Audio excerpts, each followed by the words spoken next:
എനിക്ക് ഒരേ ഒരു നെഗറ്റീവ് ഉള്ളതെന്ന് പറഞ്ഞിട്ടുണ്ടെങ്കിൽ ഇതിന് ഞാൻ എങ്ങനെ മുതലാളി അവിടെ കൊണ്ടുപോയി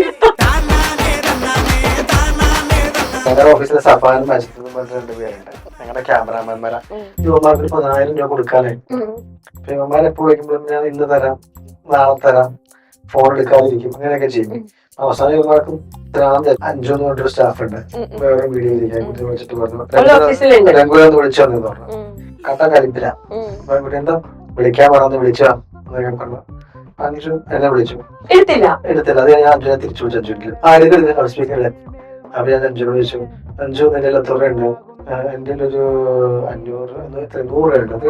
ഞാൻ നിനക്ക് എത്ര ആവശ്യം ഉണ്ട്? എനിക്ക് 50 ആവശ്യം ഉണ്ട്. ബാക്കി 50 എങ്ങനെയിട്ട്? അപ്പൊ ഇത് കേട്ടോണ്ടിരിക്കാനോ സന്തോഷമൊക്കെ ഉണ്ടാകുമായിരിക്കും. എന്നെ മനസ്സിലാക്കാൻ പൊതുവെ ഭയങ്കര ബുദ്ധിമുട്ടാണ് പറഞ്ഞത്. സന്തോഷം വന്നാലും വലിയ ചിരിയൊന്നും വരില്ല, സങ്കടം വന്നാലും വലിയ ചിരി. എനിക്ക് 13ാമത്തെ വയസ്സിൽ അൺഎക്സ്പെക്ടഡ് ആയിട്ട് ഒരു പ്രതീക്ഷയില്ലാതെ എന്റെ മമ്മി മരിച്ചു. രാവിലെ എന്നെ സ്കൂളിൽ വിട്ടു. സ്കൂളിൽ വിട്ടതിന് ശേഷം മമ്മി ഉച്ചയായപ്പോ എന്നെ സിസ്റ്റർ വിളിച്ചിട്ട് നമുക്ക് വീട്ടിൽ പോയിക്കോളാൻ പറഞ്ഞു. ഞാൻ ഒരിക്കലും പ്രതീക്ഷിക്കുന്നില്ല എന്റെ മമ്മി മരിച്ചതാണ്. +2 ശേഷം ഞങ്ങളുടെ വീടൊക്കെ അപ്പൊ വിറ്റു. പിന്നെ എനിക്ക് സ്വന്തം എന്ന് പറയാനൊന്നുമില്ല. പപ്പയുടെ ചേട്ടന്റെ വീട്ടിൽ പോയി കുറച്ച് ദിവസം നിൽക്കും, മമ്മിയുടെ വീട്ടിൽ പോയി നിൽക്കും, മമ്മിയുടെ ചേച്ചിയുടെ വീട്ടിൽ പോയി നിൽക്കും, മമ്മിയുടെ ബ്രദറിന്റെ. എനിക്ക് പിന്നെ എല്ലായിടത്തും വീടായി. പക്ഷെ നമ്മളറിയില്ല, ചില കുഞ്ഞു കുഞ്ഞു അംഗീകാരങ്ങളൊന്നും അറിയില്ല. ഇപ്പൊ വീട്ടില് അമ്മയുടെ വീട്ടിലൊക്കെ എന്തെങ്കിലും പരിപാടി നടക്കും, ഞങ്ങൾ ഈ സ്കൂൾ വിട്ടിട്ടും കോളേജ് വിട്ടിട്ടൊക്കെ എല്ലാവരും ഒരു ബസ്സിനൊക്കെ ആയിരിക്കും ചെല്ലുന്നത്. അപ്പൊ ബാക്കി എല്ലാവരുടെയും അമ്മമാര് അവരുടെ മക്കളെ ഭാഗം പിടിച്ചുകൊണ്ട് പോകും, അവർക്ക് ഭക്ഷണം ചായ എടുത്തു കൊടുക്കും. അപ്പൊ ഞാൻ വളരെ പോയിട്ട് ആന്റി എനിക്ക് നമ്മളെല്ലാം അങ്ങോട്ട് ചോദിക്കാന് ഭയങ്കര ഹാപ്പി ആയിട്ടാണ് ഞാൻ ചെയ്യുന്നത്. അതൊരു കണക്കിന് അംഗീകാരമായിരുന്നു. ഇഞ്ചി മൈ മീൽ പാർട്ട്ണർ. നമ്മൾ രണ്ടുപേരും ഇങ്ങനെ ഇരിക്കുക, അല്ലെങ്കിൽ ഇപ്പൊ നിങ്ങൾ 2 പാർട്ട്നേഴ്സ് ആണെന്ന് വെച്ചിരിക്കുക. അപ്പൊ ചില ആൾക്കാര്, ബുദ്ധിയില്ലാത്ത ആൾക്കാർ വന്നിട്ട് നേരെ വന്നിട്ട് പറയും, എന്നെ സൂപ്പറാ, മറ്റൊന്നത്ര പോരാട്ട. ഈ പോരായ്മ കേൾക്കുന്ന ആൾ ഇപ്പോഴും ഞാനാ. അന്നെ ഭയങ്കര നല്ലൊരാളാ, രംഗു അത്ര പോരാ. രംഗു രക്ഷപ്പെട്ടൊക്കെ അന്നെ വന്നതിന് ശേഷമാണല്ലേ. എനിക്ക് ആദ്യമൊക്കെ അങ്ങോട്ട് പൊളിയും, ഇവരൊക്കെ എവിടെ നീ വന്നേക്കളെ. വണ്ടി കയറുന്ന പറയും കഷ്ടപ്പാടും സ്കൂട്ടറേലും ഈ കേരളം മുഴുവൻ ഞാൻ ബൈക്ക് ഓടിച്ച് വെയിലുണ്ട്. എന്നോട് പറയും, നീ എന്റെ കാരണന്മാരെയൊക്കെ നോക്കി എന്ത് വെളുത്തിരിക്കുന്നത്. ഇവര് ട്വിൻ ബ്രദറുണ്ട്, സിസ്റ്റർ ഉണ്ട്, ഇവരൊക്കെ നല്ല ഫെയറാ. ഞാൻ മാത്രം ഈ കറുത്തിരിക്കുന്നത് ടാനടിച്ചിട്ട് മുഴുവൻ അവർക്ക്. അപ്പൊ എനിക്ക് ആദ്യം ഭയങ്കര ദേഷ്യം വരും. ഇവരെന്തീ പറയണത്, ഞാൻ എന്തോരം പണിയെടുക്കട്ടെ, അത് ഇവർക്ക് അറിയില്ലെങ്കിൽ മിണ്ടാണ്ടിരുന്നോടെ ഞാൻ ചിന്തിക്കും. അപ്പൊ ഇപ്പൊ അങ്ങനെയൊക്കെ പറയുമ്പോ ഞാനിപ്പോ എനിക്കൊരു മെച്ചൂരിറ്റി വന്നു. ഞാൻ പറയും, ശരിയാ, അന്നെ വന്നതിന് ശേഷം ഞാൻ രക്ഷപ്പെട്ടു. ഭയങ്കര ദാരിദ്ര്യത്തിലൊക്കെ ആയിരുന്നു, അന്നയിലാണെങ്കിൽ വൻ പ്രശ്നത്തിലേക്ക് പോകുമായിരുന്നു എന്ന് പറയും. അത് അന്നെ എനിക്ക് തരുന്ന ഒരു സ്പേസോട്. അതേസമയം അന്നെ അങ്ങനത്തെ ഒരു ആറ്റിറ്റ്യൂഡ് എന്നോട് എടുത്തിരുന്നെങ്കില് എനിക്കാണ് ചിലപ്പോ ഈഗോ അടിച്ചിട്ട് മഴ പന്ന പറയും, ഇവരൊന്നും ഒരു വിവരമില്ല അല്ലെ, നമ്മൾ എന്താ ചെയ്യണമെന്ന് അറിയാണ്ട് വെറുതെ ഒരു അഭിപ്രായം അന്നേക്ക് മനസ്സിലാവുണ്ടാവും. ചിലപ്പോ എനിക്കത് വിഷമമായിട്ടുണ്ടാകാം. അപ്പൊ അന്ന അതെന്ത് ചെയ്യും, വളരെ ഭയങ്കര നൈസായിട്ട് അതങ്ങനെ പിന്നീട് എനിക്കത് ബാധിക്കാണ്ടായി. ഇപ്പൊ എന്നോട് ആദ്യം ചോദിച്ചാൽ എന്നോട് ചോദിക്കാൻ അന്നെയാണോ രക്ഷപ്പെടുത്തിയെന്ന് വെച്ചാൽ അന്നെ രക്ഷപ്പെടുത്തിയെന്ന് പറയുന്നത് എനിക്ക് പ്രശ്നമില്ല. ഒരു പരിചയമില്ലാത്ത ആൾക്കാര് സംരംഭത്തിന്റെ അവരുടെയാന്ന് പറയുമ്പോ എന്നോട് ചോദിക്കുമ്പോൾ അതേന്ന് ഞാൻ പറയാൻ പഠിച്ചു. അപ്പൊ സംരംഭത്തിലൊന്നും ഞാൻ പറഞ്ഞില്ല. എനിക്ക് ഭയങ്കര കഴിഞ്ഞ ദിവസം എന്നോട് ഒരാളെ പറഞ്ഞു, സംരംഭത്തെ രക്ഷപ്പെടുത്തി നിന്റെ പയ്യനാണല്ലേ, അവൻ പുതിയൊരു പ്രസ്ഥാനമായിട്ട് വന്നപ്പോ എന്നോട് പറഞ്ഞു. ഞാൻ പറഞ്ഞു, അവനില്ലാതെ ഞങ്ങൾ ആകെ നശിച്ചു പോയിരുന്നു, അവനിപ്പോ ഒരു പുതിയ പ്രസ്ഥാനം തുടങ്ങാൻ ജയിക്കുന്നുണ്ടല്ലോ, അത് മതി എന്ന് പറയും. അപ്പൊ എനിക്കത് പറയാൻ എന്നെ പഠിപ്പിച്ചതില് അതിൽ കൂടെ നിൽക്കാൻ ഒരു സാധനം കാണിച്ചത് അന്നേക്ക് വലിയൊരു പങ്കുണ്ട്. അല്ല, ഞാൻ എപ്പോഴും പറയും, ഒരു പാർട്ട്ണർഷിപ്പിൽ ഏറ്റവും ആദ്യം വേണ്ടത് ഈ അണ്ടർസ്റ്റാൻഡിങ് ആണ്. ഇപ്പൊ അങ്ങനെ ഇപ്പൊ ഒരാൾ അങ്ങനെ പറയാണ്, അന്ന വന്നതിന് ശേഷം അല്ലെങ്കിൽ അന്ന വന്നു കഴിഞ്ഞപ്പോഴാണല്ലേ രംഗു രക്ഷപ്പെട്ടത്. ഒരുപാട് ഞങ്ങൾ കേട്ടിട്ടുണ്ട്. അപ്പൊ രംഗുവിന് ഒരിക്കൽ പോലും അതൊരു ആദ്യം വളരെ ഒന്നും മനസ്സിൽ വെക്കില്ല. വണ്ടി കയറുമ്പോ തന്നെ പറയും, അയാൾ അങ്ങനെ പറഞ്ഞു, എനിക്ക് ഇഷ്ടപ്പെട്ടില്ല കേട്ടോ. അപ്പൊ ഞാനും തിരിച്ച് ദേഷ്യപ്പെടാൻ, അയാൾ എന്ന് പറഞ്ഞ് ഞാനിപ്പോ എന്ത് ചെയ്യാനോ. പക്ഷെ അത് നമ്മൾ അണ്ടർസ്റ്റാൻഡ് ചെയ്യാന്നുള്ളതാണ് ഒരു പാർട്ട്ണർഷിപ്പിൽ ഏറ്റവും വലിയ കാര്യം. ഒരാൾക്ക് ഒരു ബുദ്ധിമുട്ടുണ്ടായി, കാരണം എനിക്കറിയാം കടന്നു വന്ന വഴികൾ എങ്ങനെയാണെന്നും ആ കടന്നു വന്ന വഴികളിലൂടെ എന്തോരം കഷ്ടപ്പെട്ടിട്ടുണ്ടെന്നും. അത് എന്നോട് ചോദിച്ചില്ലേ, എന്തായിരുന്നു സ്വർണ്ണം ഊരി കൊടുക്കാൻ കാണിച്ചവരായിരുന്നു. എന്റെ ധൈര്യം എന്ന് പറയുന്നത്, അന്ന് സഫാൻ എന്ന് പറഞ്ഞ ഒരു ഫ്രണ്ട് ഉണ്ട്, സഫാനാണ് നമ്മുടെ വീഡിയോയും ഫോട്ടോയും എല്ലാം ചെയ്യുന്നത്. സഫാനും ഞാനും കൂടെ അന്ന് ഞാൻ എംപ്ലോയി ഇരിക്കുന്ന സമയത്ത് തൊടുപുഴയിലെ ഞാൻ ഇപ്പോഴും ഓർക്കുന്നുണ്ട്, സെന്റ് മാർട്ടിനിലെ ജോമറ്റേറിന്റെ ഫോട്ടോഷൂട്ട് ഇന്റർവ്യൂ എടുക്കാൻ വേണ്ടി പോവാണ്. അന്ന് മാഗസീനാണ്. അന്ന് ഞാൻ എംപ്ലോയിയാ. അവന്റെ ആൾട്ടോക്കാറിലാണ് ഞങ്ങൾ പോകുന്ന വഴിക്ക് സഫാൻ എന്നോട് ചോദിച്ചു, അന്നയുടെ ഫ്യൂച്ചർ പ്ലാൻ എന്താണെന്ന് ചോദിച്ചു. അപ്പൊ ഞാൻ പറഞ്ഞിടാ, ഇപ്പൊ കാണണമെന്ന് നീ ചിന്തിക്കണ്ട, ഭയങ്കരമായിട്ട് ഹാർഡ് വർക്ക് ചെയ്യുന്നുണ്ട് രംഗമൊക്കെ. ആ ഹാർഡ് വർക്കിന് ഒരു 10 വർഷം കഴിയുമ്പോ എന്താണെങ്കിലും അവർ ആ പ്രസ്ഥാനത്തെ കേരളത്തിന്റെ നമ്പർ 1 എന്ന് ഇപ്പൊ പറയുന്നത് അനർത്ഥമാക്കുന്ന രീതിയിൽ തന്നെ അവരെത്തിക്കും. അപ്പൊ തുടക്ക കാലഘട്ടത്തിൽ കട്ടയ്ക്ക് കൂടുന്ന എംപ്ലോയീസ് നമ്മൾ പിന്നീട് കേൾക്കുമല്ലോ, ഗൂഗിളിന്റെ സ്റ്റാഫ് എന്നൊക്കെ പറയുന്നത്. ഞാൻ ആ ലെവലിലാണ് ചിന്തിക്കുന്നത്. ഞാൻ അവനോട് പറഞ്ഞു, ഇപ്പോഴും ഓർക്കുന്നുണ്ട്, ഇപ്പോഴും ഞാൻ സഫാനും പറയൂ കേട്ടോ, ഞാൻ അന്നേ അവനോട് പറഞ്ഞിട്ടുണ്ട്, ഇവരിത് വലിയൊരു നിലയിൽ എത്തിക്കും. അപ്പൊ തുടക്ക കാലഘട്ടത്തിൽ അവരുടെ ബ്ലീഡിങ് ടൈമിൽ കൂടെ നിൽക്കുന്ന എംപ്ലോയീസ് അവർ രക്ഷപ്പെടുമ്പോ അവർ കൂടെ രക്ഷപ്പെടുത്തും. അപ്പൊ ഞാൻ അങ്ങനെ ഒരു ആളായിട്ട് എനിക്ക് ഇവിടുന്ന് പോകാൻ താല്പര്യമൊന്നുമില്ല. ഇവൻ ഞാനിപ്പോ പലപ്പോഴും എനിക്ക് 5-ാം തീയതി സാലറി എന്നിട്ട് 6-ാം തീയതി ഞാൻ ആ എമൗണ്ട് തിരിച്ചു കൊടുത്തിട്ടുണ്ട്, വേറെ ആൾക്ക് സാലറി കൊടുത്തോളാൻ പറഞ്ഞിട്ട്. അപ്പൊ അതെനിക്ക് ഉറപ്പാണ്. എനിക്ക് 5-ാം തീയതി തന്നു, എനിക്ക് 6-ാം തീയതി കഴിഞ്ഞിട്ട് 10-ാം തീയതി 15-ാം തീയതി എനിക്ക് പേയ്മെന്റ് കിട്ടുന്ന എനിക്ക് ഉറപ്പാ. 10% പലിശയും മേടിക്കും. അതൊരു കച്ചവടം.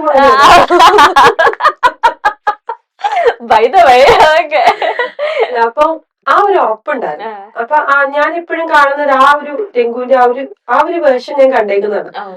ഒരു 500 രൂപയ്ക്ക് മുകളിൽ ഷർട്ട് ഇടാനായിട്ട് അത്രയും ക്ലാസ് എടുത്തിട്ടാണ്. കാരണം എന്താണെന്ന് വെച്ചാൽ എനിക്ക് ഭയങ്കര ആഗ്രഹമായിരുന്നു നല്ല ഡ്രസ്സ് ഇടണം, നല്ല ബാഗ് വാങ്ങണം, നല്ല ചെയ്തു. അപ്പൊ പാർട്ട്ണറിന്റെ രീതിയിൽ ഇവനും കൂടെ അത് ചെയ്തില്ലെങ്കിൽ അത് എനിക്ക് ചീത്തപ്പേരാവും. അന്ന ഇപ്പൊ അടിപൊളിയായിട്ട് നടക്കുന്നത്, കമ്പനിയിലെ കാശ് വഴി തന്നെ കൂടെ. അപ്പൊ ഇവനും കൂടെ ഇതൊക്കെ ഇട്ടാലാണല്ലോ. ഇവനെ പറഞ്ഞ് കൺവീൻസ് ചെയ്തപ്പോ ഇവൻ ചിന്തിക്കുന്ന, അന്നമേ 500 രൂപയുടെ ഷർട്ട് ഇടുന്ന ഞാൻ എങ്ങനെയാണ് ഞാൻ പോയിട്ട്. അപ്പൊ അന്ന് നമ്മൾ പറഞ്ഞ വലിയ വലിയ ബ്രാൻഡ് ഒന്നും അല്ല, സർപ്ലസ് സാധനം മേടിക്കാനേ പറയുന്നുള്ളൂ. സീരിയസ്ലി പറഞ്ഞു കഴിഞ്ഞാൽ 2021-20 കാലഘട്ടത്തിലൊക്കെ ഞങ്ങള് സർപ്ലസ് സ്റ്റോറിൽ നിന്ന് ഡ്രസ്സ് മേടിക്കുന്നതിനെ കുറിച്ച് ചിന്തിക്കുന്നത്. എനിക്ക് അന്ന് അതിന്റെ കാര്യങ്ങൾ എനിക്ക് അറിയാം. കാരണം ഞാൻ പഠിച്ചത് ഗവൺമെന്റ് ആർട്സ് കോളേജ് തൃപ്പൂണിത്തുറയിലാണ്. അവിടെ ഞാൻ എന്ത് ഡ്രസ്സ് ഇട്ട് പോയാലും പ്രശ്നമല്ല. RMHS വളരെ കൂടുതലാണ് പഠിച്ചത്. ഞാൻ ഇടുന്നതിനേക്കാൾ മോശമുള്ള ഡ്രസ്സ് ഇടുന്ന 1000 പേര് വന്നാൽ 900 പേര് ഞങ്ങൾ ഒരേ ടൈപ്പ് ഡ്രസ്സായിരിക്കും, ഒരേ കമ്മ്യൂണിറ്റി, ഒരേ രീതിയൊക്കെ ആയിരിക്കും. ഞാൻ മാസ്കോമിലേക്കൊക്കെ പോയപ്പോൾ എനിക്ക് ഡ്രസ്സ് ഇല്ലാത്തതിന്റെ വിഷമം പലപ്പോഴും അവരൊക്കെ നല്ല ഡ്രസ്സ് ഇടുന്നവരായിരിക്കും. അപ്പൊ എനിക്ക് അത്ര വലിയ നല്ല ഡ്രസ്സുകളൊന്നും അക്കാലത്തില്ല. അന്ന് തന്നെ എനിക്ക് ആകപ്പാട് ഇന്റർവ്യൂവിന് പോകാനായിട്ട് ഞാൻ എപ്പോഴും ഓർക്കുന്നുണ്ട്, ഒരു വൈറ്റ് ഷർട്ടും ഒരു ബ്രൗൺ. ഇത് ഞാൻ എപ്പോഴും മാറ്റി വെക്കാം, എന്തെങ്കിലും വലിയ പരിപാടി വന്നിട്ടുണ്ടെങ്കിൽ അതേ എനിക്ക് ഇടാനുള്ളൂ. ഒരു ഷർട്ട് അമ്മ എപ്പോഴും പറയും സേവ് ചെയ്ത് വെക്കണം, ഒരെണ്ണം ആ ഒരു സാധനം സേവ് ചെയ്ത് വെക്കും. കല്യാണം കഴിഞ്ഞ് ഞാൻ ജോലിക്ക് കയറിയപ്പോഴും കല്യാണത്തിന് പോലും ഞാൻ വലിയ വില ഡ്രസ്സൊന്നും എടുത്തിട്ടില്ല. എന്റെ എല്ലാ കോസ്റ്റ്യൂമും കൂടെ ഒരു 8000 രൂപയ്ക്ക് താഴെ ഉണ്ടായിരുന്നു. കല്യാണ ഡ്രസ്സ് 2 തവണ ഇട്ടത്, ചെരുപ്പടക്കം. അതിന് മുകളിലേക്ക് ഒന്നും ഞാൻ ഒരു ക്രീം ഷർട്ട്, ഒരു ക്രീം മുണ്ട്, 800-1000 രൂപ. അത്ര വലിയ വിലയുടെ ഒന്നും അല്ല. ഏറ്റവും പെട്ടെന്ന് ആദ്യം കാണുന്ന അവരാജ് കയറി മുണ്ടും ഷർട്ട് എടുത്ത് തിരിച്ചു വന്നത് അത്ര വിലയുടെ ആ ഒരു വില അത്രേ ആയിട്ടുള്ളൂ. പക്ഷെ ഞാൻ ജോലിക്ക് പോയി കഴിഞ്ഞാൽ എനിക്ക് മുന്നോട്ട് പോയപ്പോ എനിക്ക് മനസ്സിലായി, ഇന്റർവ്യൂവിന് ബിസിനസ്സുകാരെ കാണാൻ പോകുമ്പോ എന്നോട് 2-3 പേര് ചോദിച്ചു, ഇത്രയും നല്ല ഡ്രസ്സൊക്കെ ഇട്ടിട്ട് വന്നു കൂടെ എന്ന് എന്റെ സുഹൃത്തുക്കൾ എന്നോട് ചോദിച്ചു. അപ്പൊ ഞാൻ എന്താ വെച്ചാൽ അന്ന് അൺലിമിറ്റഡ്, ഇപ്പൊ ആ ബ്രാൻഡ് എവിടെ അധികം കാണാറില്ല, അൺലിമിറ്റഡ് എന്ന് പറഞ്ഞിട്ട് ബ്രാൻഡിന്റെ ഒരു ഷർട്ടും ഒരു പാന്റും 699 ഷർട്ടിന്. പക്ഷെ നല്ല ഷർട്ടാണ്, കാണാൻ വൃത്തിയൊക്കെയുണ്ട്. ഒരു കോട്ടന്റെ ഷർട്ടും അത് എടുത്തിട്ട് പോയി. അങ്ങനെ ഞാൻ എന്ന് നല്ല ഇന്റർവ്യൂ ഉണ്ടെങ്കിൽ ഞാൻ ഈ ഡ്രസ്സ് ഇട്ടാ പോകണം. അപ്പൊ ഈ ഡ്രസ്സ് ഇട്ടിട്ട് പോയി ഞാൻ 3-4 പ്രാവശ്യം അയക്കാനപ്പോഴേക്കും ഒരു ബ്രാൻഡിന്റെ അടുത്ത് ഞാൻ പറയുന്നത് ആൾക്ക് മരിച്ചുപോയി, ആളുടെ അനുവാദം ഇല്ലാതെ പേര് ഉപയോഗിക്കുന്നത് തെറ്റാണല്ലോ. അപ്പൊ ഞാനിങ്ങനെ ചെന്ന് ഇന്റർവ്യൂ എടുത്തു. 2ാമത്തെ ഇന്റർവ്യൂവിൽ പോയി. ഒരു വലിയ സ്റ്റോറിയാണ്, 3 ലോങ് ഒരു സാധനം ചെയ്യുന്നത്. കുറച്ച് അധ്യായങ്ങളൊക്കെ ഉള്ള, കുറച്ചധികം ആൾക്കാരൊക്കെ ഇൻവോൾവ് ആയിട്ടുള്ള അത്യാവശ്യം നല്ലൊരു സാധനം. ഒരു വലിയ ഗ്രൂപ്പ്. അവരുടെ ടേൺ ഓവറൊക്കെ 2000 കോടിക്ക് മുകളിൽ അന്നേ ഉണ്ട്. അപ്പൊ അവരുടെ സ്റ്റോറി ഇങ്ങനെ എടുക്കുന്നത് അവർക്ക് എന്റെ എഴുത്തൊക്കെ ഇഷ്ടമായി. അപ്പൊ 3ാമത്തെ പ്രാവശ്യം ഞാൻ വന്നപ്പോ അതിന്റെ MD ആള് മരിച്ചുപോയി. ആളിനെ വിളിച്ചിട്ട് പറഞ്ഞു, നീ വണ്ടി കയറുന്നു പറഞ്ഞു. അപ്പൊ കൂടെ എന്റെ കമ്പനിയുടെ ആളുകളൊക്കെ ഉണ്ട്. അപ്പൊ ഞാൻ പറഞ്ഞു, നീ വണ്ടി കയറുന്ന പറഞ്ഞ എന്നെ വിളിച്ചുകൊണ്ട് ഇങ്ങനെ കൊണ്ടുപോയി കറങ്ങി. അതിന്റെ എന്നോട് ചോദിച്ചു, എപ്പോഴും ഇതേ ഷർട്ട് ഇട്ടിട്ടാണ്, വേറെ ഷർട്ടൊന്നും ഇല്ലല്ലോ, നമുക്ക് 3 ഷർട്ട് വാങ്ങാം എന്ന് പറഞ്ഞു. എന്നെ സംബന്ധിച്ച് ഞാൻ 3 മാസത്തിൽ ഒരിക്കലോ 2 മാസം കൂടുമ്പോഴാണ് ആ സ്റ്റോറിക്ക് വേണ്ടിയാണ് പോകുന്നത്. പക്ഷെ പുള്ളി എന്നെ കാണുന്ന വല്ലപ്പോഴും കാണുമ്പോഴൊക്കെ ഒരേ ഷർട്ടാണ്. ഞാൻ ചിന്തിക്കുന്നില്ലല്ലോ ഇങ്ങനെ ഒരു തോട്ട് പ്രോസസ് പോകുന്നത്. അപ്പൊ അന്നുകൊണ്ട് എനിക്ക് ഡ്രസ്സ് ഇമ്പോർട്ടന്റ് ആണെന്ന് അറിയാം. പക്ഷെ അത് നമ്മുടെ സാമ്പത്തിക സ്ഥിതിയിൽ വാങ്ങാൻ പറ്റുമോ? ഞാൻ പറഞ്ഞ ശമ്പളം കൊടുക്കണം, വാടക കൊടുക്കണം, സ്റ്റാഫിന് റണ്ണിങ് എക്സ്പെൻസുകൾ മീറ്റ് ചെയ്യണം, അത് കഴിഞ്ഞാണല്ലോ വാങ്ങാൻ പറ്റുള്ളൂ. അങ്ങനെ പറയുമ്പോൾ അറിയാമെങ്കിൽ നമ്മൾ ഈ ഒഴിവുകഴിവ് പറയുന്നത് എന്തുകൊണ്ടാന്ന് വെച്ചിട്ടുണ്ടെങ്കിൽ നമുക്ക് അതിനേക്കാൾ പ്രയോറിറ്റി ഉള്ള കാര്യങ്ങൾ ആ സമയത്ത് ഉണ്ടായിരുന്നു. പക്ഷെ ഇപ്പൊ ഞാൻ സംരംഭകരോട് പറയും നിങ്ങളുടെ ഫസ്റ്റ് പ്രയോറിറ്റി ഡ്രസ്സ് ആയിരിക്കണമെന്ന്. കാരണം എന്റെ കച്ചവടം ഇത്രയും ഡിലേ ആകാനുള്ള കാരണം എനിക്ക് പലയിടത്തും എന്നെ കയറ്റിയിരുത്താതിരുന്നതിന്റെ കാരണം എന്റെ അപ്പിയറൻസ് ആയിരുന്നു എന്ന് എനിക്ക് പിന്നീട് തോന്നിയിട്ടുണ്ട്. കാരണം പിന്നീട് അവർ സ്വീകരിക്കുന്നത് മുമ്പ് അവർ സ്വീകരിക്കുന്നതിനുള്ള വ്യത്യാസം നമുക്ക് കണ്ണിന്റെ മുന്നിൽ മനസ്സിലാക്കും. നമ്മൾ പറയും സിംപ്ലിസിറ്റി ആണ്, ഗാന്ധിജി തോർത്തും മുണ്ട് ധരിച്ചു എന്നൊക്കെ പറയും. പക്ഷെ പലരും നമ്മളെ കയറ്റിയിരുത്തില്ല എന്നുള്ള യാഥാർത്ഥ്യം അനുഭവത്തിലൂടെ ഞാൻ പഠിച്ചുകൊണ്ട് പറയും. സംരംഭകരുടെ ആദ്യ ഇൻവെസ്റ്റ്മെന്റ് അവരിലായിരിക്കണം. രണ്ട് ബ്രാൻഡിലും ചെയ്യണം. പക്ഷെ ഞാൻ ഓവർ ഇൻവെസ്റ്റ്മെന്റ് വേണമെന്ന് പറയില്ല, 4 മതി. പക്ഷെ 4 കാണുമ്പോൾ ആൾക്കാർക്ക് ഒരു വാവ് ഫീൽ തോന്നുകയാണെങ്കിൽ ഇത്ര എളുപ്പമുണ്ട് നമുക്കൊരു സീറ്റ് കിട്ടാൻ, കയറിയിരിക്കാൻ. അല്ലെങ്കിൽ നമ്മളെ പലരും എന്ത് ചെയ്യുന്ന വെച്ചാൽ ഒഴിവാക്കി വിടും. ഒഴിവാക്കി നമുക്ക് മനസ്സിലാവില്ല. നമ്മൾ നമ്മുടെ ഡ്രസ്സിനെ കുറിച്ചായിരിക്കില്ലോ, നമ്മൾ നമ്മുടെ പ്രൊജക്ടിനെ കുറിച്ചായിരിക്കില്ലോ പറയുന്നത്. അപ്പൊ അതൊരു വിഷമമാകും. ഇപ്പൊ വാർഡ്രോബ് നിറച്ചു ഡ്രസ് ഉണ്ട്. ഇപ്പൊ ചുമ്മാ എടുക്കും, കറമ്പെടുക്കും. ഇപ്പൊ ഇച്ചിരി കൂടുതലാണ്. ഇപ്പൊ ഇനി കുറച്ച് നീ കൺട്രോൾ ആയിക്കോ. ഇത്രയും വേണ്ട. ഞാൻ പണ്ട് പറഞ്ഞതൊക്കെ കുറച്ചൊക്കെ ഇപ്പൊ നമ്മള് ഡെപ്പോട്ട് എടുക്കും. ഞാൻ എന്നാലും എനിക്ക് അങ്ങനെ വലിയ ബ്രാൻഡ് മോഹം അങ്ങനെയൊന്നുമില്ല. എനിക്ക് കാണുമ്പോൾ ഇഷ്ടമുള്ളത് എന്തായാലും അതിന് ബ്രാൻഡ് അങ്ങനെ നോക്കാറില്ല. ഇന്ന ബ്രാൻഡുകൾ ചില കച്ചവടക്കാർക്ക് എന്നോട് പറയും ആ ബ്രാൻഡ് വിടില്ല, ഞാൻ ഷർട്ട് ഇടില്ല എന്നൊക്കെ പറയും. എനിക്ക് അങ്ങനെയൊന്നുമില്ല. ഞാൻ എവിടെ നിന്ന് കണ്ടാലും ഷർട്ട് എടുക്കും, ഫാഷൻ സ്ട്രീറ്റിൽ നിന്ന് കൊടുക്കും. പക്ഷെ എനിക്കത് കാണുമ്പോൾ ഇഷ്ടം തോന്നി കഴിഞ്ഞാൽ എനിക്കിഷ്ടം തോന്നണം. ഭംഗിയുണ്ടെന്നൊന്നും എനിക്കറിയില്ല. എനിക്ക് എന്നെ മാത്രം തൃപ്തിപ്പെടുത്തിയാൽ മതി. വേറെ പുറമേയുള്ള ആൾക്കാരെ ഇത് കൊള്ളില്ല, ഇട്ട വൃത്തികേടാണ് അപ്പാപ്പന്മാരെ എന്ന് കണ്ടാൽ പറയും, എനിക്ക് സന്തോഷമായിരുന്നു. ആര് പറഞ്ഞാലും കേൾക്കില്ല. എനിക്ക് ഇഷ്ടമാണോ ഞാൻ ഞാനും അങ്ങനത്താളാ. എനിക്ക് എന്റെ ഭംഗി നോക്കാൻ എനിക്കൊക്കെ ഇഷ്ടമായ ഞാൻ അത് ആര് പറഞ്ഞാലും എത്ര കൊള്ളാന്ന് ആരും പറയും. മുടി അങ്ങോട്ടത് എനിക്കിഷ്ടമായി, എനിക്കിഷ്ടമായി, ഞാൻ അത് അങ്ങനെ ചെയ്യും. ആ കാര്യത്തിൽ നമ്മൾ ഈക്വൽ. ഇനി തിരിച്ച് ഇങ്ങോട്ടേക്ക് ചോദിക്കാണ് ചേട്ടന്റെ ആസ് എംപ്ലോയി ആയിരുന്ന കണ്ടത്? ഞാൻ എംപ്ലോയി ആയിട്ട് കണ്ടിട്ടേ ഇല്ല. ഞാൻ അതല്ല ചേച്ചി എംപ്ലോയി ആയിരുന്ന ടൈമിൽ അല്ല, ആ സമയത്ത് നെഗറ്റീവ് പറയാൻ നമുക്ക് വലിയ കാര്യം ഞാൻ പറയില്ല. എനിക്ക് ആകെ സമയത്ത് നമ്മളൊരു ക്ലയന്റ് അപ്പോയിന്റ്മെന്റ് ഒക്കെ എടുക്കും. എനിക്ക് ആ സമയത്ത് രംഗുവിന്റെ അപ്പിയറൻസ് ആയിരുന്നു പ്രശ്നം. എനിക്ക് ഒരേ ഒരു നെഗറ്റീവ് ഉള്ളതെന്ന് പറഞ്ഞിട്ടുണ്ടെങ്കിൽ ഇതിന് ഞാൻ എങ്ങനെ മുതലാളി അവിടെ കൊണ്ടുപോയിരുത്താം. ലുക്ക് വൈസ് ആണ് അപ്പോഴും നെഗറ്റീവ്. എനിക്ക് അത് മാത്രമായിരുന്നു. കാരണം ഞാൻ ഇപ്പം നമ്മള് പെൺപിള്ളേരാണ്. നമ്മള് ഒരു സൽവാർ, ചിലപ്പോ 400 രൂപ സൽവാറായിരിക്കും, അത് ഇട്ട് നന്നായിട്ട് മുടിയും കെട്ടി ഒന്ന് കണ്ണെഴുതി കഴിഞ്ഞിട്ടുണ്ടെങ്കിൽ കുഴപ്പമില്ല. അപ്പൊ നമ്മുടെ അപ്പോയിന്റ്മെന്റ് എടുത്ത് നമ്മള് ചെല്ലുമ്പോ നമ്മുടെ കൂടെ ഇവിടെ മുതലാളി എന്ന് പറഞ്ഞ് കൊണ്ടുപോയിരുത്തുന്ന ആള് ഈ മനുഷ്യനാണ്. അപ്പൊ നമ്മള് തന്നെ രാവിലെ ഇറങ്ങി നോക്കും എനിക്ക് വേറെ എന്തെങ്കിലും ഉണ്ടായിരുന്നു. അതായിരുന്നു എനിക്കൊരു നെഗറ്റീവ് ഉണ്ടായിരുന്നത്. പക്ഷെ അത് ഞാൻ പറഞ്ഞില്ല, അത് രംഗുവിനൊരു ടൈം വന്നപ്പോൾ ആ ടൈം എനിക്ക് അറിയില്ലായിരുന്നു. രംഗു അതിനൊക്കെ ഒരു ടൈം നിശ്ചയിച്ചിട്ടുണ്ട്, അല്ലെങ്കിൽ രംഗുവിന്റെ അപ്പിയറൻസിലേക്ക് ഇൻവെസ്റ്റ് ചെയ്യാൻ ആഗ്രഹമില്ലാത്തത് കൊണ്ടല്ല. നമ്മളിങ്ങനെ ഇരുന്ന് പറയും, അതിങ്ങനെ ചിരിച്ചുകൊണ്ടിരിക്കും. പക്ഷെ ഒരു ഈഗോ ഉണ്ടായിരുന്നില്ല. ഇപ്പൊ ഞാന് ബേസിക്കലി രംഗുവിന്റെ പോസിറ്റീവ് അതാണ്, ഈഗോ ഉണ്ടായിരുന്നില്ല. ഞാൻ എംപ്ലോയി ആയിരുന്ന കാലഘട്ടത്തിൽ ഞാൻ പറഞ്ഞില്ലേ, ഇപ്പൊ എനിക്ക് 5ാം തീയതി സാലറി എന്നിട്ട് 6ാം തീയതി തിരിച്ചു മേടിക്കാൻ രംഗുവിന് ഈഗോ ഒന്നും ഉണ്ടായിരുന്നില്ല. നമ്മളത് കൊടുക്കുമ്പോ അയ്യോ ഞാൻ കൊച്ചായി അങ്ങനത്തെ പ്രശ്നങ്ങളൊന്നുമില്ല. നമ്മളത് നല്ലൊരു ഫ്രണ്ടായിട്ട് അംഗീകരിച്ചിട്ടുണ്ട്. അപ്പൊ ആ ഒരു ഫ്രണ്ട് ചെയ്തു കൊടുക്കുന്ന രീതിയിൽ ഇപ്പോഴും അതെ. പിന്നെ ഭയങ്കര മനുഷ്യത്വം അത് ഇച്ചിരി കൂടുതലാണെങ്കിലേ ഉള്ളൂ. അത് ഇരിക്കുമ്പോഴാ നിക്കുമ്പോ ഇപ്പൊ പറഞ്ഞപ്പോഴും എനിക്ക് മനസ്സിലായി ഭയങ്കര മാനുഷിക പരിഗണന.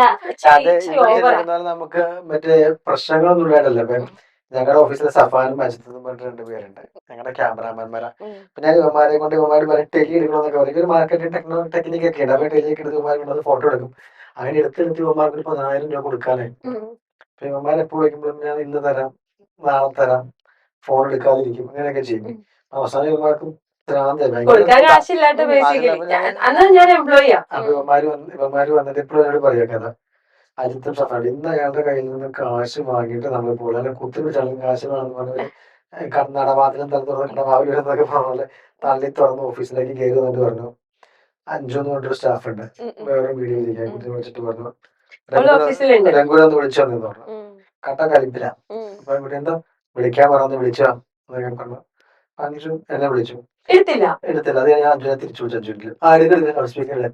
അപ്പൊ ഞാൻ അഞ്ചുനോട് ചോദിച്ചു, അഞ്ചു നിന്റെ എത്ര സ്റ്റാഫിനോടാണ് എന്റെ ഒരു 500 100 ചെറിയ എമൗണ്ട് ഉണ്ടെന്ന് പറഞ്ഞു, വളരെ ചെറിയ എമൗണ്ട്. അപ്പൊ ഞാൻ പെട്ട് നോക്കി നിൽക്കാം. അപ്പൊ ഞാൻ നിനക്ക് എത്ര ആവശ്യമുണ്ട്, എനിക്ക് 50 ആവശ്യമുണ്ട്, ബാക്കി 50 എങ്ങനെയിട്ട്. അപ്പൊ ഇത് കേട്ടോണ്ടിരിക്കാനോ പോയേക്കാം. അവർക്ക് മനസ്സിലായി. ഇപ്പോൾ അവർ തന്നെയാണോ പോയേക്കാം ഇവന്റെ ഇത് കാശിട്ടൊന്നും ഇത് സെറ്റാവില്ല. പക്ഷെ പിന്നെ വിളിച്ചപ്പോൾ അവര് ഫോട്ടോ എടുക്കാൻ വന്നു കേട്ടോ. ഞാൻ വിളിച്ചപ്പോഴും കാശ് ഇത്രയും കൊടുക്കാണ്ടായാലും വരും. നമ്മുടെ സംരംഭത്തിന്റെ ഒരു അജിത്ത് സ്വന്തമായിട്ട് ബിസിനസ് തുടങ്ങി, നന്നായിട്ട് ഓടും. സഫാൻ നമ്മുടെ കൂടെ തന്നെ നമ്മുടെ ക്രിയേറ്റീവ് ഹെഡ് ആയിട്ടും ഞങ്ങളുടെ ബെസ്റ്റ് ഫ്രണ്ട് ആയിട്ടും എല്ലാം അവിടെ ഒരു പൊസിഷനിൽ നന്നായി ചെയ്യുന്നുണ്ട്. നല്ല രീതിയിലൊരു കച്ചവടക്കാരനായിട്ട് അവൻ മാറുന്നുണ്ട്. എടുത്ത് കുറെ വർക്ക് ചെയ്യുന്നുണ്ട്. അവന്മാരുടെയാണ് മെയ്ഡ് ഇൻ കാക്കനാട് എന്നൊക്കെ പറഞ്ഞിട്ട് ബ്രാൻഡിങ് ഒക്കെ ചെയ്യുന്നത് നല്ല പയ്യന്മാരാണ്. അപ്പൊ അങ്ങനെ ഞാൻ കണ്ടിരിക്കുന്ന ഒരു നെഗറ്റീവ് ഇതായിരുന്നു എംപ്ലോയി. ഇപ്പത്തെ നെഗറ്റീവ് മനുഷ്യത്വം ഇച്ചിരി ഓവറായെന്ന് എനിക്ക് തോന്നുന്നുണ്ട്. കാരണം കുറഞ്ഞു പോയതായിരുന്നു. ഇവിടെ കുറഞ്ഞു, ഇവിടെ ഓവറായത്. ഞാൻ പ്രതികാരമൊക്കെ ചെയ്യാറുണ്ട്. നേരത്തെ ഒന്നും എനിക്ക് തോന്നാറില്ലെന്ന്. ഇപ്പൊ എന്റെ ഒരു മിനിറ്റ്, അത് എന്നോട് പോസിറ്റീവ് ചോദിച്ചൊരു ചോദ്യമല്ലേ, അതിന് ഉത്തരം പറയണമെങ്കിൽ അവസരം തരുമോ? ഇത് നീ മാത്രം സംസാരിക്കുന്നുള്ളൂ. ഇവരെ നമുക്ക് ഒഴിവാക്കിയാലോ? എന്റെ മാത്രം ഇന്റർവ്യൂ നീ എന്നോട് കയറി വന്നത്. നമ്മള് കാലും കൈക്ക് പിടിച്ച് ഇരുത്തിയേക്കണം, അങ്ങനെ പറയരുത്. ഇപ്പൊ എനിക്ക് അതായിരുന്നു ഒരു നെഗറ്റീവ്. പക്ഷെ അന്ന് ഒന്ന് പോസിറ്റീവ് എന്നാന്ന് വെച്ച് കഴിഞ്ഞാൽ ഭയങ്കര ഹാർഡ് വർക്കിംഗ്.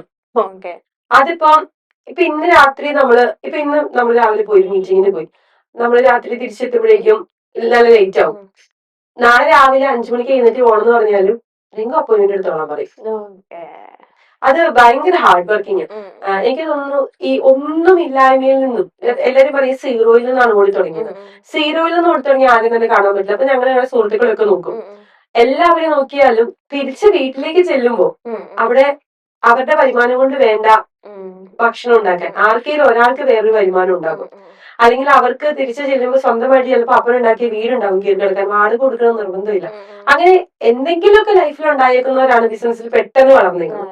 ഇപ്പൊ രംഗു സംരംഭം തുടങ്ങിയിട്ട് ഇപ്പൊ 10 വർഷമായി. ഇപ്പൊ 2026 വരുമ്പോൾ നമ്മൾ 10 years ആയി. ഈ 10 years കൊണ്ട് രംഗുവിന്റെ ഒരു സാഹചര്യത്തിൽ നിന്നും രംഗു പെട്ടെന്ന് വളർന്നു ഞാൻ പറയും. കാരണം വാടക രംഗു കൊടുക്കണം, വീട്ടിലെ ഉപ്പ് മുതൽ കർപ്പൂരം വരെ എല്ലാ സാധനങ്ങളും രംഗു വാങ്ങണം, ഓഫീസിന്റെ കാര്യങ്ങൾ ഒത്തിരി പേരുണ്ടാവും കേട്ടോ അങ്ങനെ.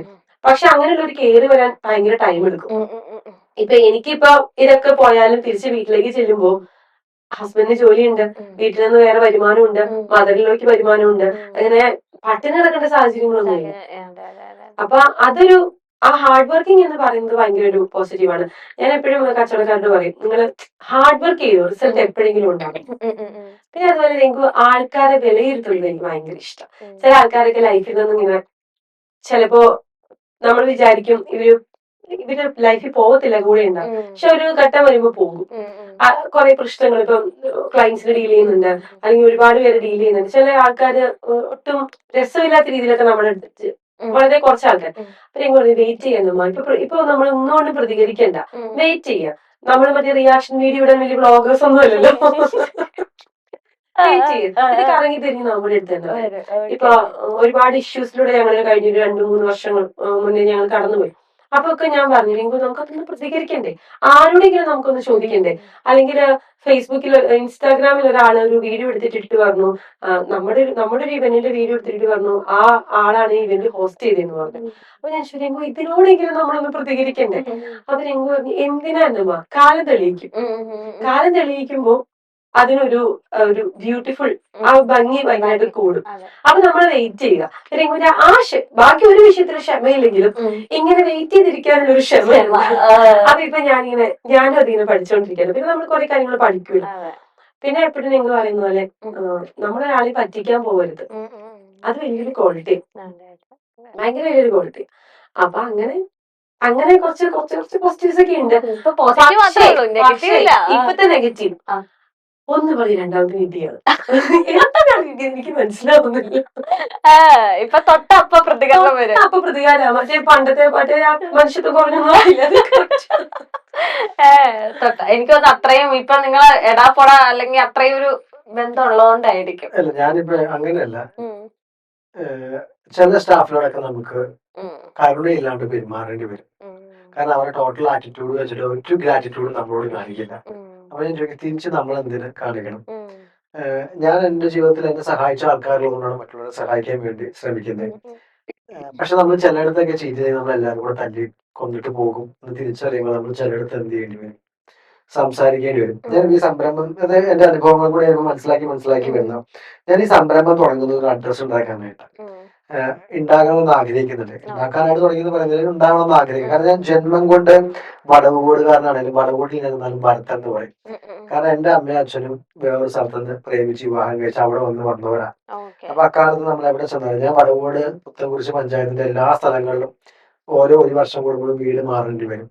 ദാരിദ്ര്യവും പട്ടിണിയും വരും, വീട് മാറും. അപ്പൊ എല്ലായിടത്തും ചെല്ലുമ്പോഴും നമ്മൾ വർത്തണം. സ്വന്തമായി വീട് വെച്ചാൽ വർത്തൻ വീട് വെച്ചിട്ടുണ്ട്. അപ്പൊ ഈ ഒരു അഡ്രസ് ഉണ്ടാവുക എന്ന് പറയുന്നത് ഭയങ്കര ഇമ്പോർട്ടന്റ് ആണെന്ന് തോന്നിയിട്ടുണ്ട്. ഇപ്പൊ എന്നെ കുറിച്ചുള്ള അഡ്രസ് വളർത്തുന്നതിനേക്കാൾ ഒരു സംരംഭത്തിന് ഓണം എന്നുള്ള അഡ്രസ് എനിക്ക് ഉണ്ടാകും. പിന്നെ ഈ മനസാക്ഷി നമുക്ക് നഷ്ടപ്പെടുകയും നമ്മൾ ചില സമയത്ത് ദേഷ്യപ്പെടേണ്ടി വരികയും എന്നൊക്കെ തോന്നുന്നത് ഞാൻ ഈ സംരംഭം തുടങ്ങിയപ്പോൾ വടുതലൊരു വീട്ടിൽ ഞാൻ വാടകയ്ക്ക് താമസിക്കുക. ഒറ്റ മുറി വീട്, ഇതുപോലത്തെ ഒരു മുറി, ഒരു ചെറിയ അടുക്കളയും ബാത്റൂമുള്ള അന്ന് 5000 രൂപ അതിന്റെ റെന്റ്. അപ്പൊ ഈ 4500 പ്ലസ് കറണ്ട് കാശ് അങ്ങനെ കൂടെ 5 രൂപ. അത് ചെറിയൊരു റെന്റിലാണ് താമസിക്കുന്നത്. അപ്പൊ ഒരു ദിവസം രാത്രി ഞാൻ വീട്ടിൽ വരുമ്പോ അന്ന് ഓഫീസിലെ 3-4 സ്റ്റാഫൊക്കെ ഉണ്ട്. വീട്ടിലേക്ക് ഞാൻ കയറി വരുമ്പോ കറണ്ട് ഇല്ല, എനിക്ക് മാത്രം കറണ്ട് ഇല്ല. അപ്പൊ ഞാൻ പെട്ടെന്ന് ഇങ്ങനെ നോക്കി അപ്പൊ എന്റെ ഫ്യൂസ് ആരോ ഊരിക്കൊണ്ട് പോയത്. അപ്പൊ തൊട്ടടുത്ത് ഞാൻ മോളിൽ കയറുമ്പോഴേക്കും അപ്പുറത്ത് ഇതുപോലെ തന്നെ ലൈൻ കെട്ടുക, തൊട്ടടുത്ത് വേറെ ആൾക്കാരുണ്ട്. ഓർഡർ വന്ന് ഊരിക്കൊണ്ട് പോയതാ, വാടക കൊടുക്കേണ്ട 5-ാം തീയതി അല്ലായിരുന്നോ, 15-ാം തീയതി അയാൾ ഊരിക്കൊണ്ട് പോയതാന്ന് പറഞ്ഞു. അപ്പൊ എന്റെ സ്റ്റാഫൊക്കെ കൂടെ ഉണ്ട്. അവർക്ക് അന്ന് രാത്രി അവിടെ നിൽക്കാൻ വേണ്ടി ഞാൻ വീട്ടിലാരും ഇല്ല, ഞാൻ വൈഫില്ല, വൈഫിന്റെ വീട്ടിലാണ്. അപ്പൊ ഞാൻ രാത്രി എനിക്ക് തോന്നുന്നു 2 മണിയായിരുന്നു സമയത്ത്, ആ സമയം കണ്ടായി ഇതൊക്കെ അറിഞ്ഞപ്പോഴേക്കും ഞാൻ രാത്രി 2 മണിയായപ്പോ അയാളുടെ വീട്ടിലേക്ക് ആയിരുന്നു. കാരണം വാടക നമ്മൾ കയ്യിൽ വെച്ചിട്ട് കൊടുക്കാത്തതല്ലോ, നമ്മുടെ അഡ്വാൻസ് ആളുടെ കയ്യിൽ 3 മാസത്തെ ഇരിക്കുന്നത്. ഇഞ്ചി മൈ മീൽ പാർട്ട്ണർ. ഞാൻ ചെന്ന് രാത്രി 2 മണിക്ക് നല്ല ഒച്ചയിൽ വാതിലിനെ കളിച്ച് വാനും പറഞ്ഞു നല്ല ഒച്ചയുടെ എടുത്തി. ഞാൻ എടുത്തിട്ട് ഞാൻ പറഞ്ഞു തന്റെ ഫ്യൂസ് ഞാൻ ഉരുക്കൊണ്ടു പോയി. ഞാൻ ഫ്യൂസ് ഉരുക്കൊണ്ട് വന്ന് വീട്ടിൽ കൊണ്ടേ കുത്തി. അപ്പൊ അത് ചില ആൾക്കാരോട് നമ്മൾ അങ്ങനെ പെരുമാറിയാലേ പറ്റുള്ളൂ എന്നുള്ളത് തിരിച്ചറിഞ്ഞു. കാരണം ഒരു 10 ദിവസം വാടക വൈകിയതിന് നമ്മള് എല്ലാം വാടകയ്ക്ക് കിടക്കുന്ന എല്ലാ ആൾക്കാരും വീടിനായിട്ട് കിടക്കുന്നവരെല്ലാം അവർക്ക് അവരുടേതായ പ്രശ്നങ്ങൾ കൊടുക്കാതിരിക്കുന്നില്ല. 3 മാസം കഴിയുമ്പോൾ നിയമപ്രകാരം ഇറക്കി വിടാലോ. അപ്പൊ ആൾക്കാർ ഇതിനൊക്കെ നമ്മൾ പ്രതികരിച്ചില്ലെങ്കിൽ എന്ത് ചെയ്യും? നമ്മൾ അന്ന് കറണ്ടില്ലാണ്ട് കിടക്കേണ്ടി വരും. ഞാൻ അന്ന് രാത്രി എടുത്തോണ്ട് പുള്ളിന്റെ അടുത്ത് നിൽക്കുന്ന ക്ഷമമാണ്. അപ്പൊ നമ്മുടെ ജീവിതത്തിൽ ചില സ്ഥലങ്ങളിലൊക്കെ നമുക്ക് ഇപ്പൊ നമ്മുടെ ഭാഗത്ത് അയാൾ പറയുമ്പോൾ അയാൾക്ക് വാടക കയറാത്തോണ്ടാ കൊണ്ടുപോയത്, ശരി ചിലപ്പോൾ അയാളുടെ ഭാഗത്തുണ്ട്. പക്ഷെ അവിടെ ഞാൻ പറഞ്ഞല്ലോ ഇത് മാനേജ്മെന്റ് തിയറി പ്രകാരം പുള്ളി ചെയ്തത് ശരിയാ, പക്ഷെ മാനുഷിക മൂല്യപ്രകാരം പുള്ളി ചെയ്തത് തെറ്റാണ്. അപ്പൊ ഞാൻ എന്റെ ജീവിതത്തെ മാനേജ്മെന്റ് വേണോ മാനുഷിക മൂല്യം വേണോ എന്ന് തീരുമാനിച്ചു. അപ്പൊ എനിക്ക് മനസ്സിലായി മാനുഷിക മൂല്യം വേണമെന്ന് വെച്ചാൽ എല്ലാവരും കാണിക്കും. ചില ആൾക്കാർ പക്ഷെ നമ്മൾ മാനുഷിക മൂല്യം കാണിക്കുമ്പോൾ തിരിച്ച് ആ മൂല്യം ഇടുന്ന നമ്മുടെ തലക്കിട്ട് അടിക്കും. അപ്പൊ നമ്മൾ തിരിച്ചെന്ത് ചെയ്യണം? മാനേജ്മെന്റ് തിയറിയിലേക്ക് മാറണം. എന്നോട് അങ്ങനെയല്ല, അത് എനിക്കറിയാം മഴക്കിട്ടത് തീരുന്നു. ചില ആൾക്കാരുടെ അടുത്ത് ഇപ്പൊ ഞാൻ മാനേജ്മെന്റ് തിയറി, ഇന്നാളെ ഒരു സ്റ്റാഫ് പോയി കയറിയപ്പോ ഞാൻ പറഞ്ഞു ഓഫീസ് ലോങ്ങിലാണ്, ഓഫീസിൽ വന്നിട്ട് ശമ്പളം വൗച്ചർ കയറി ഒപ്പിട്ട് വാങ്ങിട്ട് പോയാൽ മതി എന്ന് പറഞ്ഞു. അല്ലെങ്കിൽ അക്കൗണ്ടിൽ ഇട്ട് തരാം, ലാസ്റ്റ് ശമ്പളം അക്കൗണ്ടിൽ ഇട്ട് തരാൻ പറ്റില്ല, കുട്ടി ഇതിന് പ്രശ്നക്കാരി വന്ന് ഒപ്പിട്ടിട്ട് മേടിച്ചിട്ട് പോയാൽ മതി എന്ന് പറഞ്ഞു. ശരിക്കും എനിക്ക് അക്കൗണ്ടിൽ വേണമെങ്കിൽ ഇട്ട് കൊടുക്കാം. ഞങ്ങളുടെ പോളിസി ഇതാണ്, ലാസ്റ്റ് ശമ്പളം എല്ലാ പേപ്പറും സാധനം കൂടെ വന്ന് ഒപ്പിട്ട് മേടിച്ചിട്ട് പോയാൽ മതി എന്ന് പറഞ്ഞു. അത് ഒരു പാഠം. ആൾക്കാർക്ക് എന്ത് തോന്നണം, ഇങ്ങനെ ചെയ്യുന്നത് തെറ്റാണെന്ന് അവർക്കെങ്കിലും തോന്നണം, അല്ലെ സ്റ്റാഫിനെങ്കിലും തോന്നണം. അപ്പൊ ചിലയിടത്ത് നമ്മൾ ആ ഒരു മൂല്യം ഉപേക്ഷിക്കേണ്ടി വരാറുണ്ട്.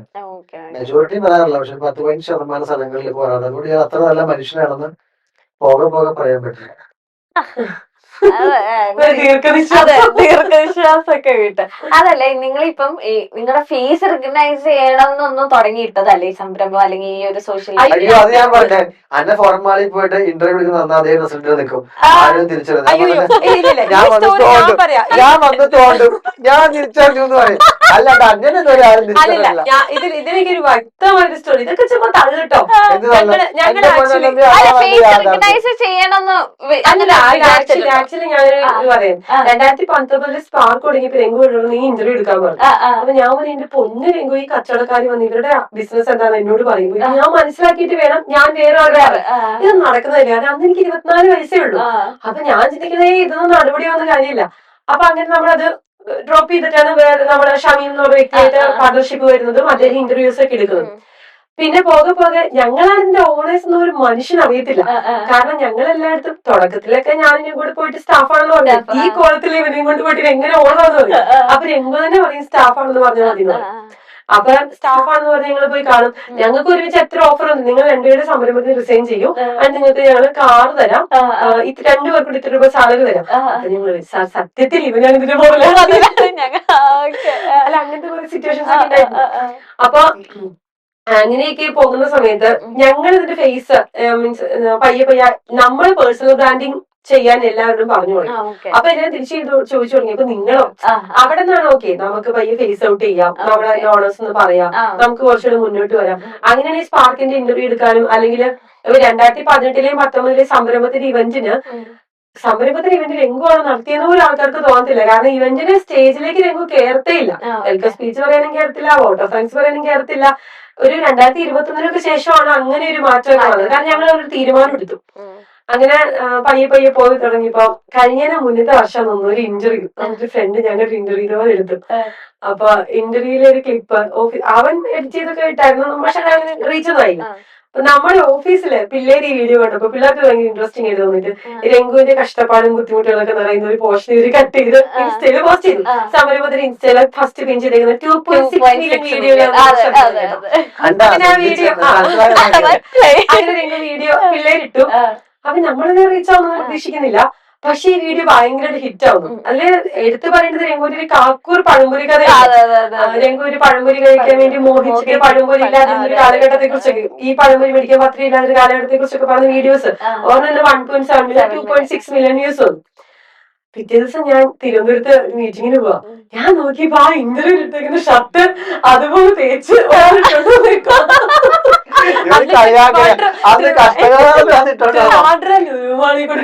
ഷർട്ട് വിട്ട് ഇതെന്താണ് എന്നമ്മേ.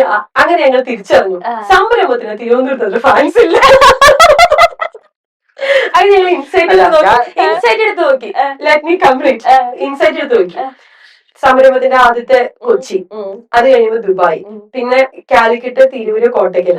രംഗു നമുക്ക് ഇവിടെ നിന്നില്ലേ അറ്റ്ലീസ്റ്റ് ഹൈലൈറ്റ് മോളിലെങ്കിലും. പക്ഷെ അതിന്റെ കാര്യം കേട്ടോ, ഹൈലൈറ്റ് മോളിൽ പോയാൽ ഞങ്ങൾ തിരിച്ചറിയുന്നുണ്ട്. അല്ല അതിലെ തമാശ എന്ന് വെച്ചാല് ഞാന് ഭയങ്കരമായിട്ട് ഇങ്ങനെ വ്യൂ കൂടുക. എന്റെ പേജിൽ ഉണ്ടാക്കിയത് അന്നയുടെ പേജിൽ ഉണ്ടാക്കിയത് എന്റെ സൈഡിൽ വെറുതെ ഇരിക്കുന്നുണ്ട്, ഇങ്ങനെ ഇരിക്കുന്നുണ്ട്, നത്ത് കുത്തി പോലെ ഇരിക്കുന്നുണ്ട്, ഒന്നും ചെയ്യാനില്ല. അപ്പൊ ഞാൻ വിചാരിച്ചു വീഡിയോ എന്റെ 2.7 മില്യൺ അടുത്ത് 2 മില്യൺ ഒക്കെ അടിക്കുന്നു. ഞാൻ ഇങ്ങനെ ഫോളോവേഴ്സ് വെച്ചടി കയറ്റം. ഞാൻ നോക്കിയപ്പോ 1000 ഉണ്ടായ അന്നമ്മ 10,000 ആയി. ഞാൻ 1500 പോലും ആവണില്ല. ഒരു മനുഷ്യൻ എന്നെ ഫോളോ ചെയ്യണില്ല. അപ്പോഴാണ് ഞാൻ മനസ്സിലാക്കിയത് മലയാളികൾക്ക് ആണുങ്ങളെ ഫോളോ ചെയ്യുന്നത് വലിയ പാടാണെന്ന്. എന്റെ ചോദ്യം ഇതൊന്നും അല്ലായിരുന്നു. നിങ്ങൾ ഇങ്ങനെ പ്രതീക്ഷിച്ചായിരുന്നോ? ഇങ്ങനെ അങ്ങനെയൊന്നും ഇല്ലല്ലോ. ലൈക്ക് പേഴ്സണൽ ബ്രാൻഡിങ് ചെയ്യാൻ പ്ലാൻ ഉണ്ടായിരുന്നില്ല. നിങ്ങൾ ആസ് ഒരു ബിസിനസ് സംരംഭം, ഒരു ബിസിനസ് അല്ലെങ്കിൽ ഒരു ബിസിനസ് കമ്പനി ആയിട്ട് തന്നെയാണ് ആരോടും പറഞ്ഞു തുടങ്ങി പേഴ്സണൽ ബ്രാൻഡിങ് ചെയ്യുന്നത്. ഞങ്ങള് ഈ സ്പാർക്കിൽ കഥ പറയുക, സംരംഭത്തിൽ സ്റ്റോറി ചെയ്യുക, നമുക്ക് കുറെ പരസ്യം തരുന്നതിനേക്കാൾ ഉപരി കച്ചവടക്കാരുടെ പേഴ്സണൽ ബ്രാൻഡിങ്ങിനെ കുറിച്ച് പഠിച്ചു തുടങ്ങി. അത് എനിക്ക് തോന്നുന്നു വളരെ ബ്യൂട്ടിഫുൾ ആയിട്ടുള്ള അതിനൊരു സ്കെഡ്യൂൾ ഒക്കെ ഉണ്ടാക്കി. അവര് ഇങ്ങനെ ചെയ്യണം, അങ്ങനെ ചെയ്യണം, കുറെ സ്റ്റെപ്സ് ഒക്കെ ഉണ്ടാക്കി. അപ്പൊ ഈ സ്റ്റെപ്പ് വഴി അവരോട് കാര്യങ്ങൾ ചെയ്യാൻ പറയുമ്പോ അവര് ബ്രാൻഡ് ആവുന്നുണ്ട്. അപ്പൊ നമ്മുടെ കുറെ കോൺട്രിബ്യൂഷൻസ് ചെയ്യാൻ പറ്റുന്നുണ്ട്. അപ്പൊ ഞങ്ങൾ തന്നെ വേറൊരു കമ്പനി കൂടെ സ്റ്റാർട്ട് ചെയ്തു. നമ്മൾ കൺസൾട്ടൻസി കൊടുക്കുന്ന ഒരു സ്ഥാപനം, പേഴ്സണൽ ബ്രാൻഡിങ്ങിന് കൺസൾട്ടൻസി കൊടുക്കുന്ന ഒരു സ്ഥാപനം സ്റ്റാർട്ട് ചെയ്തു. പേഴ്സണലി ഞാൻ കൂടെ കൊടുക്കും. പക്ഷെ അതിന്റെ പ്രൊഡക്ഷനോ കാര്യങ്ങളൊന്നും നമ്മൾ ചെയ്യുന്നില്ല. അതൊക്കെ അവിടെ ഇൻഹൗസ് തന്നെ. അങ്ങനെ നമ്മൾ പ്ലാൻ ചെയ്ത് സെറ്റാക്കി. അത് ഭയങ്കര സക്സസ് ആയി. ഞങ്ങൾ പരീക്ഷിച്ച കുറച്ച് പേരിൽ അത് ഭയങ്കര സക്സസ് ആയി. അപ്പൊ ആ വിജയമായി കഴിഞ്ഞപ്പോഴേക്കും എല്ലാവരും ചോദിച്ചു തുടങ്ങി നിങ്ങൾ എന്തുകൊണ്ട് ചെയ്യുന്നില്ല. അപ്പം ബേസിക്കലി പേഴ്സണൽ ബ്രാൻഡിങ് ചെയ്യാനോ ഇതിങ്ങനെ ആകുമെന്ന് ഓർത്തിട്ടൊന്നുമല്ല. പക്ഷെ മറ്റുള്ളവരോട് ചെയ്യാൻ പറ്റുന്ന സാധനം മറ്റേ നമ്മളും ചെയ്തില്ലെങ്കിൽ ഞണ്ട് മറ്റേ പുറകോട്ട് ചേർത്തിട്ട് കൊച്ചിനോട് മുന്നോട്ട് കിടക്കാൻ പറയാൻ പറ്റും. അപ്പൊ പക്ഷെ ഇപ്പോഴും ഞങ്ങൾ എല്ലാവരും അറിയുന്നൊന്നുമല്ല കേട്ടോ. അല്ല ഇതെല്ലാം ചെയ്തു. നിങ്ങൾ ഫസ്റ്റ് ഇങ്ങനെ റെക്കഗ്നൈസ് ചെയ്ത് നിങ്ങൾ തന്നെ ഞെട്ടിപ്പോയാ എടാ അന്നമ്മ അല്ലെങ്കിൽ നമ്മളെ തിരിച്ചറിഞ്ഞു അല്ലെങ്കിൽ ഇങ്ങനെ കുറെ ആൾക്കാർ ട്രോളായിട്ടേ ഉള്ളൂ. അന്ന കല്യാണത്തിന് പോകുമ്പോ 10 പേര് സെറ്റ് ആക്കും ബന്ധു വീട്ടിൽ കൊണ്ട്. അത് അവിടെ വരുമ്പോ അന്നമ്മേടെ വല്ലേ ഒരു ഫോട്ടോ എടുത്തോടെ. ഇല്ല അങ്ങനെ നമ്മൾ പോലും പ്രതീക്ഷിക്കാത്ത മൊമെന്റ് അങ്ങനെ ഉണ്ടായിട്ടില്ല. അല്ല എനിക്ക് ബേസിക്കലി ഭയങ്കര സന്തോഷം തോന്നുന്നുണ്ട്. കാരണം അത് അച്ചീവ് ചെയ്യാൻ പറ്റുന്ന എനിക്കറിയില്ല. ഞാൻ ഒരുപാട് ഇപ്പൊ പുറമെ ഞാൻ ഭയങ്കര ഹാപ്പിയാണ്. ഇപ്പം വന്നപ്പോ അല്ല എന്റെ മുഖത്ത് ചിരിയാണ്. പക്ഷെ ഞാൻ ഈ പുറമേ കാണിക്കുന്ന രംഗം എപ്പോഴും പറയും പുറമേ കാണിക്കുന്ന ശരി എന്നെ പേഴ്സണലി അറിയാവുന്ന എല്ലാരും പറയും പുറമേ കാണിക്കുന്ന ചിരിയല്ല ശരിക്കും ഉള്ളിൽ ഇങ്ങനെ കുറെ എനിക്ക് കുറെ ഇൻസെക്യൂരിറ്റീസ് ഉള്ള ഒരാളായിരുന്നു. കാരണം എന്റെ 13ാമത്തെ വയസ്സിൽ അൺഎക്സ്പെക്ടഡ് ആയിട്ട് ഒരു പ്രതീക്ഷയില്ലാതെ എന്റെ മമ്മി മരിച്ചു. രാവിലെ എന്നെ സ്കൂളിൽ വിട്ടു. സ്കൂളിൽ വിട്ടതിന് ശേഷം മമ്മി ഉച്ചയായപ്പോ എന്നെ സിസ്റ്റർ വിളിച്ചിട്ട് നമുക്ക് വീട്ടിൽ പോയിക്കോളാൻ പറഞ്ഞു. ഞാൻ ഒരിക്കലും പ്രതീക്ഷിക്കുന്നില്ല എന്റെ മമ്മി മരിച്ചതാണെന്ന്. ഇപ്പൊ 18 വർഷം. അപ്പൊ മമ്മി മരിച്ചു എന്നുള്ള സാധനം അക്സെപ്റ്റ് ചെയ്യാൻ എനിക്കത് ജീവിതത്തിൽ ഇന്നും പറ്റിയിട്ടില്ല. ഇപ്പോഴും എനിക്കറിയില്ല, ഞാൻ എന്റെ മമ്മിയുടെ കല്ലറയിൽ ഇന്നും ഇത്രയധികം പോകുന്നുണ്ടെന്ന് ചിലപ്പോ എന്റെ വീട്ടുകാർക്ക് പോലും അറിയത്തുണ്ടാവില്ല. വളരെ കുറച്ചു പേർക്ക് മാത്രമേ എനിക്കറിയുള്ളൂ. എനിക്ക് ആ ഒരു എന്താ പറയുക, നമ്മൾ ആ ഒരു ഇമോഷനിലാണ് ജീവിക്കുന്നത്. അപ്പൊ ഈ ഇൻസെക്യൂരിറ്റി നമ്മുടെ ഉള്ളിൽ എല്ലാ കാലത്തും ഉണ്ട്. പിന്നെ നമ്മളത് കഴിഞ്ഞ് എന്റെ ഫാദറിന് കുറെ പ്രശ്നങ്ങളായിരുന്നു. അപ്പൊ നമുക്കൊരു വീട്, അതുവരെ ഞാൻ എന്റെ +2 കാലഘട്ടം വരെ എനിക്കൊരു സ്വന്തമായിട്ട് വീടുണ്ട്. കയറി ചെല്ലാൻ എന്റെ എന്ന് പറയാൻ എനിക്കൊരു വീടുണ്ട്, എന്റെ എന്ന് പറയാൻ എനിക്കൊരു മുറിയുണ്ട്. പക്ഷെ ഈ +2 ശേഷം ഞങ്ങളുടെ വീടൊക്കെ അപ്പൊ വിറ്റു. പിന്നെ എനിക്ക് സ്വന്തം എന്ന് പറയാനൊന്നുമില്ല. പപ്പയുടെ ചേട്ടന്റെ വീട്ടിൽ പോയി കുറച്ച് ദിവസം നിൽക്കും, മമ്മിയുടെ വീട്ടിൽ പോയി നിൽക്കും, മമ്മിയുടെ ചേച്ചിയുടെ വീട്ടിൽ പോയി നിൽക്കും, മമ്മിയുടെ ബ്രദറിന്റെ. എനിക്ക് പിന്നെ എല്ലായിടത്തും വീടായി. പക്ഷെ അവർക്ക് എല്ലാവർക്കും ഞാൻ ഭയങ്കര ചിരിച്ചും കളിച്ചും എപ്പോഴും ഭയങ്കര ഹാപ്പിയായിട്ട് കാണുന്നുണ്ട്. എന്റെ ഉള്ളിൽ ഇപ്പോഴും അറിയത്തുണ്ടാവില്ലായിരിക്കും എന്റെ അനിമാർക്കൊക്കെ. പക്ഷെ നമ്മൾ പറയില്ലേ, ചില കുഞ്ഞു കുഞ്ഞു അംഗീകാരങ്ങളൊന്നും അറിയില്ല. ഇപ്പൊ വീട്ടില് അമ്മയുടെ വീട്ടിലൊക്കെ എന്തെങ്കിലും പരിപാടി നടക്കും, ഞങ്ങൾ ഈ സ്കൂൾ വിട്ടിട്ടും കോളേജ് വിട്ടിട്ടൊക്കെ എല്ലാവരും ഒരു ബസ്സിനൊക്കെ ആയിരിക്കും ചെല്ലുന്നത്. അപ്പൊ ബാക്കി എല്ലാവരുടെയും അമ്മമാര് അവരുടെ മക്കളെ ഭാഗം പിടിച്ചുകൊണ്ട് പോകും, അവർക്ക് ഭക്ഷണം ചായ എടുത്തു കൊടുക്കും. അപ്പൊ ഞാൻ പറഞ്ഞിട്ട് ആന്റി എനിക്ക് നമ്മളെല്ലാം അങ്ങോട്ട് ചോദിക്കാന് ഭയങ്കര ഹാപ്പിയായിട്ടാണ് ഞാൻ ചെയ്യുന്നത്. അതൊരു കണക്കിന് അംഗീകാരമായിരുന്നു, മോൾ എന്ന് പറഞ്ഞ് കിട്ടുന്ന അംഗീകാരം. അപ്പൊ എനിക്ക് ഒരു 13 വയസ്സിന് ശേഷം എവിടെ നിന്നും ഒരു അംഗീകാരം കിട്ടിയിട്ടില്ല. അപ്പൊ എന്നെ സംബന്ധിച്ച് ഈ ആൾക്കാർ തിരിച്ചറിയുന്നതോ എല്ലാം എനിക്ക് അംഗീകാരമാണ്.